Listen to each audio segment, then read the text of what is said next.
Hello friends, welcome to my YouTube channel. Exercise 13.2 से question number 5 करेंगे। Simplify. यहाँ पे आपको इनको सिंप्लीफाई करना है। सेम टू सेम इसी तरह के क्वेश्चंस आप पीछे भी कर चुके हैं। चलिए फर्स्ट पार्ट से शुरू करते हैं। 2 की पावर 5 और इस सारे की पावर 2 इंटू 7 की पावर 3 है और डिवाइडेड बाय 8 की पावर 3 इंटू 7। अब इस तरह के क्वेश्चंस के अंदर आपको लॉज ऑफ एक्सपोनेंट लगा के इनको सिंप्लीफाई करना होता है। उसके लिए कोशिश करते हैं कि हमें सेम बेस मिल जाए, क्योंकि जब बेस मिलते हैं तो उनके अंदर लॉ लग जाता है। तो हम इस क्वेश्चन पे ध्यान देते हैं। यहाँ पे अभी मेरे को 3 नंबर दिखाई दे रहे हैं। एक तो 2 है बेस, ये 7 बेस दिख रहा है और ये 8 एक बेस दिखाई दे रहा है। तो यहाँ पे ये जो 8 है ना, इस 8 को मैं 2 बना सकता हूँ, क्योंकि 8 बराबर होता है 2 इंटू 2 इंटू 2 के। 2 2 जार 4, 4 2 जार 8। तो 8 को हम 2 की पावर 3 लिख सकते हैं। तो ऐसा करने से क्या होगा कि यहाँ पे ये 2 बेस है और ये भी 2 बेस हो जाएगा, तो यहाँ पे लॉ लग जाएगा। और फिर दूसरा बेस इसके अंदर 7 है। चलिए इसे सिंप्लीफाई करते हैं। सबसे पहले तो मैं ऊपर ही देखता हूँ कि 2 की पावर 5 और इसकी भी पावर 2, इसी के अंदर लॉ लग रहा है। इसके अंदर लॉ लग रहा है कि जब आपके बेस के ऊपर पावर होती है और उस पावर के ऊपर भी पावर होती है तो पावर मल्टीप्लाई हो जाती है। तो पहले तो हम यहीं पे लॉ लगा लेते हैं। तो ये 2 की पावर हो जाएगी 5 2 जार 10। आगे 7 का हम कुछ कर ही नहीं सकते, 7 की पावर 3 हो गई। और नीचे इस 8 को मैं चेंज कर लेता हूं। 8 की जगह मैं 2 की पावर 3 लिखूंगा।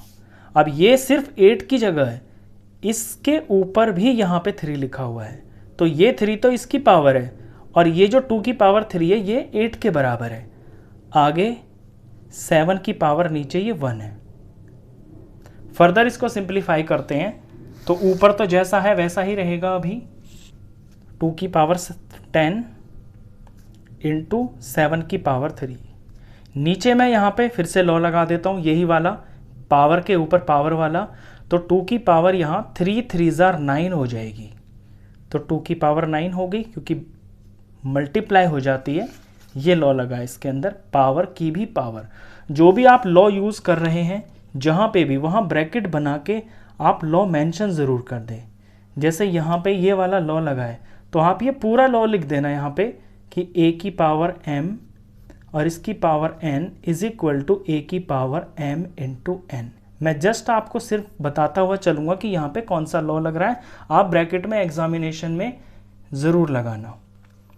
यहाँ पे 7 है तो 7 लिख लिया। अब ये बेस 2 है और ये बेस 7 है, तो पहले हम बेस 2 को उठाते हैं। ये मैंने 2 उठाया और इसकी पावर 10 है ऊपर, आगे कुछ है नहीं। नीचे देखता हूँ तो 2 की पावर 9 है। अब ये अपॉन में है ना, यानी कि ये डिवाइड में है। तो डिवाइड में बेस सेम और डिवाइड होता है तो पावर सब्ट्रैक्ट हो जाती हैं। तो 2 की पावर 10 में से ये 9 माइनस हो जाएगा। तो ये 2 का काम ख़त्म हो गया। अब 7 पे आते हैं। 7 में ऊपर पावर 3 है और डिवाइड में इसकी पावर यहाँ पे 1 है, तो डिवाइड वाली माइनस हो जाती है। तो 3 में से 1 माइनस हो जाएगा। आगे 2 की पावर 10 में से 9 गया तो यहाँ पे 1 बचेगा। यहाँ पे 7 की पावर 3 में से 1 गया तो 3 में से 1 गया तो 2 बचा। तो 7 की पावर यहाँ पे 2 हो गई है। अब यहाँ पे क्वेश्चन में आपको दिया है कि सिंप्लीफाई। सिंप्लीफाई का मतलब है कि इसको आपको पूरा सॉल्व करना है। यहाँ एक्सपोनेंशियल फॉर्म में ही नहीं छोड़ना है इसको आपको। तो 2 का तो 2 ही होगा क्योंकि इसकी पावर 1 है। 7 का स्क्वायर लिखा हुआ है, यानी 7 की पावर 2 है, तो इसको 2 बार मल्टीप्लाई करना है इस तरह से। अब इसको सिंप्लीफाई जब पूरा करेंगे तो इसे मल्टीप्लाई करना पड़ेगा हमको। तो 7 7 जार 49 हो गया और 49 2 जार होता है, मल्टीप्लाई कर लेते हैं। 49 2 जार 9 2 जार 18 का 8 और ये 1 4 2 जार 8 और एक 9, तो ये 98 आ गया है। तो 98 इसका आंसर है। यहाँ पे मैंने यहाँ पे ये वाला लॉ लगाया है इस पार्ट के अंदर। यहाँ पे यहाँ भी मैंने लॉ लगाया है यही वाला। मैं जस्ट ऐसे लिख देता हूँ अपने इस टेबल के हिसाब से कि मैंने यहाँ पे लॉ 3 लगाया है। आप ये पूरा का पूरा लॉ ऐसे ब्रैकेट में लिखना। यहाँ पे भी मैंने लॉ लगाया है, यहाँ पे लॉ लगाया है मैंने ये वाला डिवाइड वाला, क्योंकि डिवाइड हो रही है ना, ये 2 की पावर 10 डिवाइडेड बाय 2 की पावर 9, तो डिवाइड में क्या होता है, पावर माइनस हो जाती है। यहाँ मैंने लॉ 2 लगाया है, तो लॉज को आप पूरा लिखते हुए चलना। इसके बाद पार्ट नंबर 2 करते हैं। 2 पार्ट के अंदर 25 इंटू 5 की पावर 2 इंटू टी की पावर 8, ये तो ऊपर दिया हुआ है। नीचे 10 की पावर 3 इंटू टी की पावर 4, ये नीचे दिया हुआ है। अब यहाँ पे मैं देखता हूँ कि एक तो टी बेस है इसके अंदर, तो टी को हम लॉ लगा के सॉल्व कर सकते हैं। दूसरा इसके अंदर ये 5 है और यहाँ पे 10 है, यहाँ पे 25 है, तो दिखने में 1 बेस 2 बेस 3 बेस, तो 3 तो मुझे नंबर के बेस दिखाई दे रहे हैं। लेकिन इनको मैं जब प्राइम फैक्टर्स कर लूँगा तो इनको भी मैं चेंज कर सकता हूँ, 25 को और 10 को। देखिए कैसे, 25 बराबर होता है 5 इंटू 5 के, तो 5 5 ज़ा 25 होता है, तो 25 को मैं 5 का स्क्वायर कर सकता हूँ। यही करूँगा मैं यहाँ पे कि 5 का स्क्वायर कर लिया मैंने 25 को, आगे 5 का स्क्वायर एज इट इज़, और फिर ये टी की पावर 8 एज इट इज़।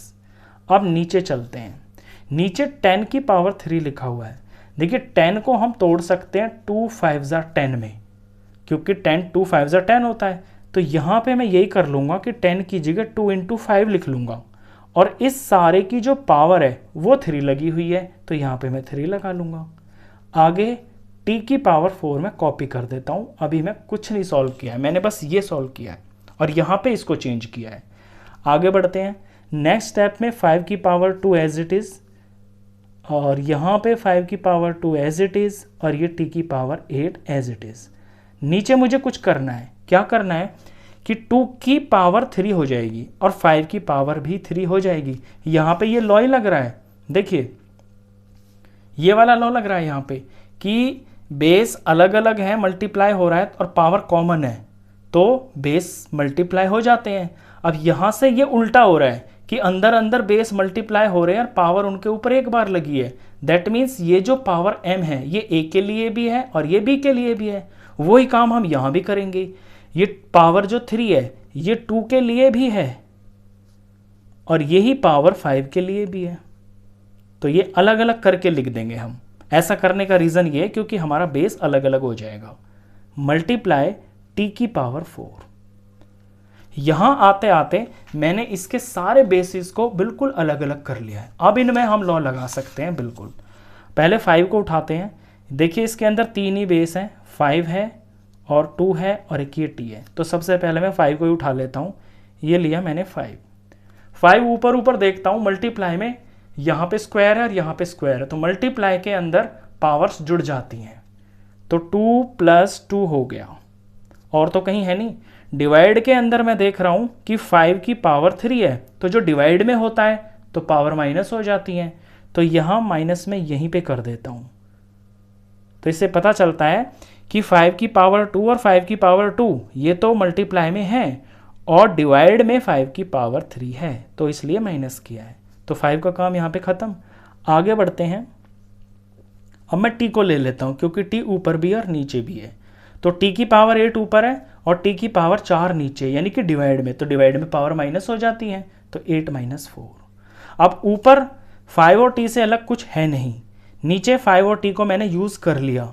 अब सिर्फ एक नंबर दिखाई दे रहा है मेरे को जिसे मैंने अभी तक टच नहीं किया है, वो है 2 की पावर 3। तो ये 2 की पावर 3 मैंने यहाँ लगा दिया, इसमें कोई लॉ लग नहीं रहा क्योंकि ये अकेली टर्म लिखी हुई है। अब आगे इसे सिंप्लीफाई करते हैं, यहाँ से 5 की पावर 2 + 2, 2 + 2 4 हो गया और 4 में से 3 माइनस कर दिया।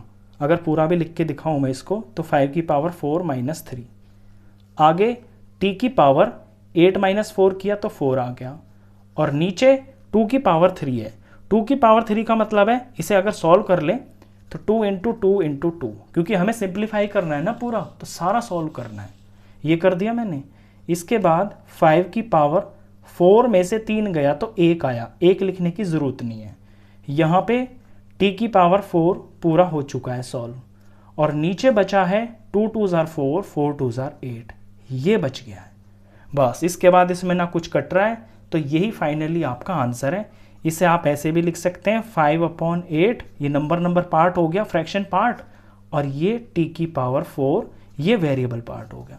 यही आपका आंसर है। और इसमें जहाँ जहाँ भी आपने लॉ लगाए हैं वहाँ पे आप ब्रैकेट करके लॉ ज़रूर मेंशन करना। चलिए इसके बाद थर्ड पार्ट करते हैं।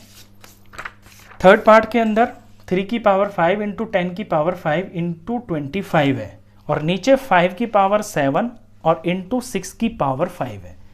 अब इसके अंदर सबसे पहले मैं ये करूँगा कि जिन जिन नंबरों को मैं प्राइम फैक्टर कर सकता हूँ और छोटे बेस में बना सकता हूँ उन्हें मैं बना लूँगा। यहाँ 25 को मैं चेंज कर सकता हूँ, बिल्कुल 10 को भी कर सकता हूँ और 6 को भी कर सकता हूँ। तो देखिए पहले तो मैं 35 को एज इट इज़ लिख देता हूँ। अब मैं इस 10 को चेंज करूँगा क्योंकि 10 को हम लिख सकते हैं 2 5 10। तो ये मैं लिख देता हूँ 2 इंटू 5 10 हो गया और इसकी पावर ऊपर 5 भी लिखी हुई है। आगे 25 को मैं लिख सकता हूँ 5 5 25 यानी 5 का स्क्वायर। तो ये मैं 5 का स्क्वायर कर लेता हूँ। नीचे चलते हैं। नीचे 5 को तो हम ब्रेक नहीं कर सकते क्योंकि खुद ही ये प्राइम नंबर है, 5 हो गया। 6 को तोड़ सकते हैं हम, 6 को हम लिख सकते हैं 2 3 6। तो यहाँ 2 इंटू 3 और ये तो अंदर अंदर 6 हो गया और इस सब की पावर 5 भी है तो आपको ऊपर 5 भी लगाना पड़ेगा। ये कर लिया मैंने। ऐसा ही कुछ मैंने पिछले क्वेश्चन में भी किया था। अब इनको हम अलग अलग कर लेते हैं। जैसे मैंने ये लॉ दिखाया था आपको कि मल्टीप्लाई में है तो ये जो पावर है ऊपर कॉमन ये इन दोनों के लिए होगी, ए के लिए भी बी के लिए भी। वही काम हम यहाँ भी करेंगे और नीचे वाले में भी करेंगे, ये जो ब्रैकेट्स बने हुए हैं। तो पहले तो 3 और 5 को लिख लेता हूँ मैं इनटू, अब ये जो 5 है ये 2 के लिए भी और 5 के लिए भी है, यानी 2 की पावर भी 5 होगी और 5 की पावर भी 5 होगी। आगे 5 की पावर 2। नीचे चलते हैं तो नीचे 5 इंटू, तो 5 तो एज इट इज़ ही रहेगा, 5 का तो कुछ करेंगे नहीं हम, ये 5 हो गया इंटू ये जो 5 पावर है ये 2 के लिए भी और 3 के लिए भी है तो 2 की पावर भी 5 हो गया और 3 की पावर भी 5 हो गया। अब सारे बेस मैंने अलग अलग कर लिए हैं बिल्कुल। अब यहाँ पे हम बेस वाइज लेते चलेंगे और लॉ लगाते चलेंगे। तो इसके अंदर एक तो 2 बेस है, इसके अंदर एक 3 बेस है और इसके अंदर एक 5 बेस है। 3 बेस है, बारी बारी से सबका ट्रीटमेंट करेंगे। तो यहाँ पे पहले मैं 2 को ही उठा लेता हूँ। सबसे पहले ये ले लिया है मैंने 2 ऊपर देखता हूँ तो सिर्फ यहाँ पे एक ही है, 2 की पावर 5 यही है ना बस, तो ये ले लिया मैंने। अब नीचे देखता हूँ तो यहाँ 2 की पावर 5 है। अब ये डिवाइड में है ना, अपॉन का मतलब है डिवाइड, डिवाइड में पावर माइनस हो जाती है, लॉ लग गया यहाँ पे। तो 5 में से 5 माइनस हो जाएगा तो 2 का काम खत्म, मल्टीप्लाई। अब ले लेता हूँ मैं 3 को, ऊपर देखता हूँ तो 3 की पावर 5 है और यहाँ पे कोई चीज़ नहीं है तो ये 3 की पावर 5 हो गया। अब नीचे देखता हूँ तो नीचे भी 3 की पावर 5 है और ये डिवाइड में है क्योंकि, तो ये 5 माइनस हो जाएगा, 3 का काम भी ख़त्म। अब ले लेता हूँ मैं 5 को, 5 में देखता हूँ कि ऊपर ये 5 का 5 है और 5 का 2 है तो मल्टीप्लाई में है ना, तो मल्टीप्लाई में पावर्स ऐड हो जाती हैं तो 5 की पावर 5 प्लस 2 हो गई। ये ऊपर ऊपर का काम है और 5 की पावर नीचे भी लिखी हुई है, 5 की पावर यहाँ पे नीचे भी है। सर यहाँ मैं 7 लगाता हुआ नहीं चल रहा हूँ, ये इसके अंदर 7 शुरू से ही है, ये रहा 5 की पावर 7 और यहाँ 5 की पावर 7, ये दोनों स्टेप में मैंने मिस कर दिया, आप इसका ध्यान रखना। 5 की पावर 7 चल रही है ये, तो यहाँ 5 की 7, यहाँ 5 की 7, तो ये डिवाइड में है ना 5 की 7, तो 7 जो है माइनस हो जाएगा क्योंकि जब डिवाइड में होती है तो पावर माइनस हो जाती है। अब बस अब हमको सिंप्लीफाई करना है। 2 की पावर 5 माइनस 5, तो 5 में से 5 गया तो 0 आ जाएगा। 3 की पावर 5 माइनस 5, तो 5 में से 5 गया तो 0 आ गया। यहाँ पे 5 की पावर 5 और 2 7 हो गया और 7 में से 7 ही जा रहा है तो कुछ नहीं बचा, 0 ही आया। तो यहाँ भी 5 की पावर 0 ही हो गई है। अब यहाँ पे फिर से लॉ लग रहा है ये वाला, किसी की भी कोई बेस हो उसकी पावर अगर 0 है तो वो 1 के बराबर हो जाता है। तो 2 की पावर 0 1 हो गया, 3 की पावर 0 1 हो गया और 5 की पावर 0 ये भी 1 हो गया। तीनों 1 हो गए, तीनों मल्टीप्लाई में है, 1 1 जार 1, 1 1 जार 1, फाइनली आंसर आया है 1। तो ये इसका आंसर हो गया। तो इस तरह से आपका लास्ट पार्ट भी खत्म हुआ। नेक्स्ट क्वेश्चंस के लिए मिलते हैं फिर नेक्स्ट वीडियो में, तब तक के लिए गुड बाय।